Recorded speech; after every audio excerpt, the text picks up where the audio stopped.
Moving on to Lebanon, it's absolutely and 100% connected to what's happening in Gaza, because the Lebanese resistance started to participate to support the Palestinian side after Al-Aqsa flood began as a supporting front, and in many cases, primarily initially, to take off the pressure that is being applied on the civilian population inside of the Gaza Strip. Things escalated, things got heated up, reached a full-scale war, lots of damage. Now we have a ceasefire that took place for 8 months, a one-sided ceasefire. Clearly, Israel has been attacking and killing people in Lebanon regularly for the past 8 months. But tonight, they carried out a really intense attack in the southern part of Lebanon. They carried out multiple strikes in an area in South Lebanon where they also prevented the rescue services from coming and saving these people after this attack. This attack took place in an area, in a town actually, called Deir Siryan. Deir Siryan is a small village not very far from the Golan Heights. But the attacks were intense. So we know that Israel attacks, but this time they are escalating their attacks. This attack is coming simultaneously with the Lebanese government pushing and calling for Hezbollah to disarm, having all of the arms in the hand of the state. This is an outright and absolute implementation of an American-Israeli order. The American administration, the American regime is playing a satanic role in Lebanon and in Palestine too. And without the United States administration, Israel would have done nothing. They are now giving Lebanon an ultimatum.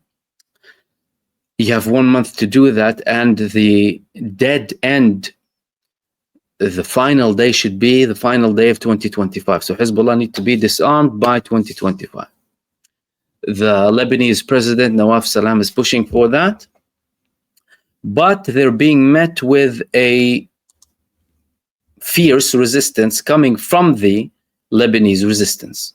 Hezbollah published a statement today after these attempts started to intensify from the Lebanese officials, and they said that the Salam government committed a major sin, and we will treat its decision as if it does not exist. Yesterday, I spoke about the Secretary General of Hezbollah and his view on this, of course, very much in line with Hezbollah. But now Hezbollah are saying, we're going to basically deny the existence, meaning we're not really even considering anything from what you're saying. It's as if it doesn't exist. Of course, there's a lot of elaboration. This is coming to serve the Israelis and the Americans. This is coming as a request, as an implementation following a request from Tom Barrack, the US envoy. Imagine an American envoy comes to Lebanon, orders the prime minister, the president, and the politicians what to do. No one talks about this level of infiltration. No one talks about the fact that the United States Embassy in Lebanon can do whatever it wishes. They don't talk about that. All they talk about in Lebanon, some people, of course, at the end of the day, Hezbollah, they have a very, very huge base. I would argue that the majority of the Lebanese inside of Lebanon are supportive of the Lebanese resistance, especially with everything to do inside of Lebanese territories. If it's outside of Lebanese territories, you might have had people who would have said, oh yeah, we're not sure, or no, outright, we don't agree, it's wrong. But within Lebanon, they know very well the level of impact that Hezbollah had and still has in Lebanon. So they have a lot of popularity. But the problem is, these moves that are coming from the Lebanese government now are pushing Hezbollah to the corner. And they're coming in line with what Israel is doing, and simultaneously too. For example, these statements, all of a sudden, Israel attacks. In their statement, Hezbollah started to clarify that, of course, the resistance is to support Lebanon. If you take the arms of the resistance, you remove any deterrence against all of these aggressions. And they're talking about arms outside of the state, but it's primarily targeted at Hezbollah because they're not really looking to disarm other movements inside of Lebanon, but primarily Hezbollah. And that's something extremely dangerous. And this could lead to an internal problem. If the Lebanese government, if the Lebanese authorities continue to press on Hezbollah to disarm, you're going to talk about a huge problem. So not only the Israeli attacks, as we can see, this is the most recent attack in Lebanon, it's going to be really intense inside of Lebanon. They know that Hezbollah has capacity, but if they're dead serious and they're willing to use force to start disarming the Lebanese resistance, that's going to be a very big problem, because the Lebanese resistance will not be disarming, and the society of resistance in Lebanon, the society of the resistance, not only supporters of a certain movement, by the way, they will stand firm, and it will be chaos, and it might lead to a civil war again in Lebanon. Now, many of the Lebanese already know that civil war is nothing good, but even with that civil war, we clearly saw two sides: a side operating for Israel, a direct agent for Israel, and the United States is playing a role, and another side who was a national side, concerned about Lebanon and liberating Lebanon from any external hegemony attempts and imposing the will of a foreign country and entity on Lebanon. This is very dangerous. And clearly, Iran is taking a position siding 100% with Hezbollah, even with all of this pressure, and even with the pressure on Iran, even with all of this talk now, and even with the fact that Iran went through war.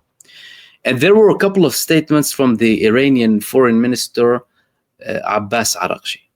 Abbas Araghchi said that this is not the first time that they have tried to disarm Hezbollah, and the reason is that it has demonstrated its capabilities in the battlefield. He also said that they think that after the recent war on Lebanon, they can disarm Hezbollah, but the positions of the party and its Secretary General are strong and have demonstrated their resistance. So, Iran siding with Hezbollah in something that some Lebanese consider to be an only Lebanese internal thing is a strong position and a strong hint coming from Iran too, which is, if you go against Hezbollah inside of Lebanon, we will be on their side. That doesn't necessarily mean, Iran sending its troops or fighting. That doesn't really work like that. But Iran has presence in Lebanon.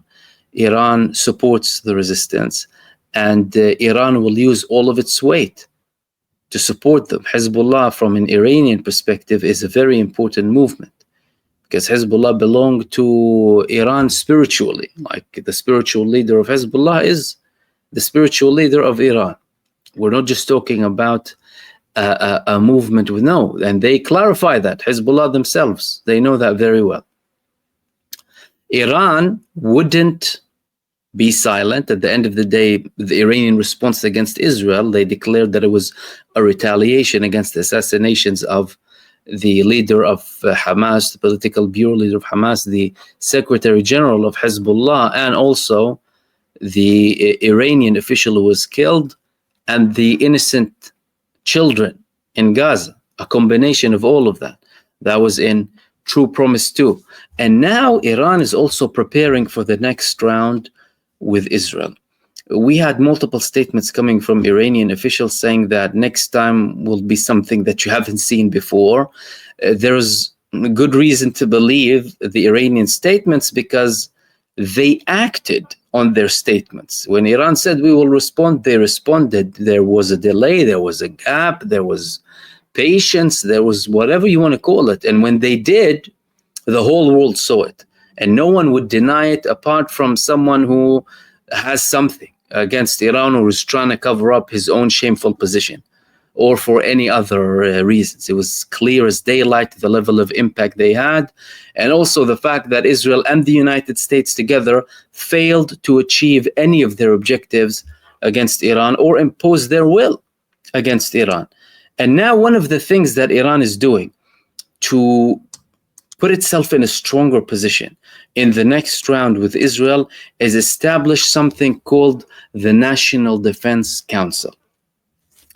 This National Defense Council, and the reports came up in multiple Iranian media outlets, they're not talking too much about it. And even this report, it's very small. I'll elaborate further. They said, according to a report by the Supreme National Security Council Secretariat on Sunday, the Defense Council reviews defense plans and enhances the capabilities of the armed forces in a centralized manner.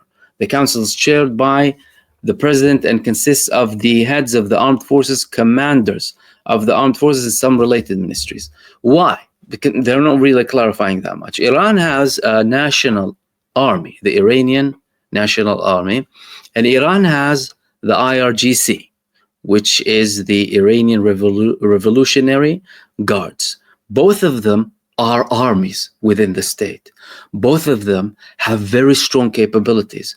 Both of them have very strategic capabilities, and both of them have organizations within them, and they have divisions within them. Now, based on this report, and although there was clear coordination between them before, it wasn't at the level required to fight a bigger war.